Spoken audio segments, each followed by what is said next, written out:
Alright, so in this video I want to clear up the confusion that people are having with dividing fractions by fractions.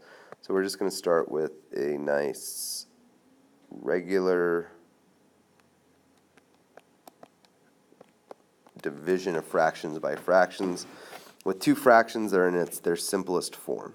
Okay, so what we're going to do here is we're just going to learn the quick, easy way to kind of do this. So the easy, quick way to do this is to remember that you're basically turning these problems into multiplication problems. And the way that you're doing that is that you are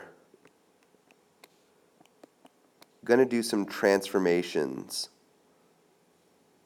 on this side. So if we draw a line, we can think about the left side and the right side of this problem. Okay?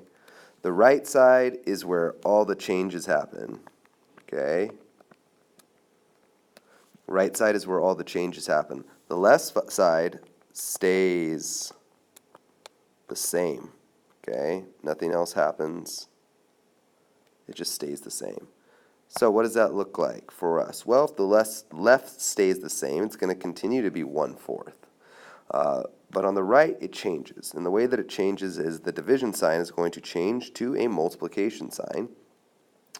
And the fraction that is on the right side is going to literally flip upside down. So the numerator will become the denominator, and the denominator will become the numerator. So basically, if you were going to have one side as red and the other side was yellow, or excuse me, the numerator is highlighted in red and the denominator is yellow. Well, when you write it out as a fraction, the yellow part will now be here, and the red part will now be there.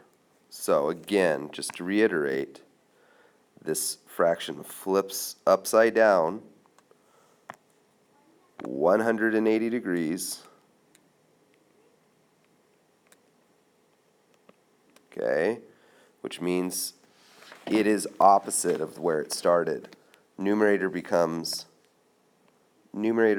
denominator, and the denominator becomes the numerator. So 3/4 now becomes 4/3.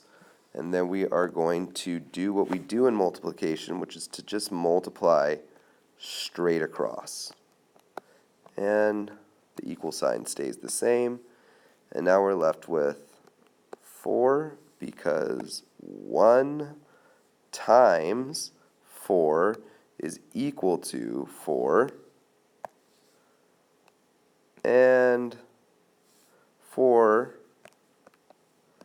times 3 is equal to 12. So 3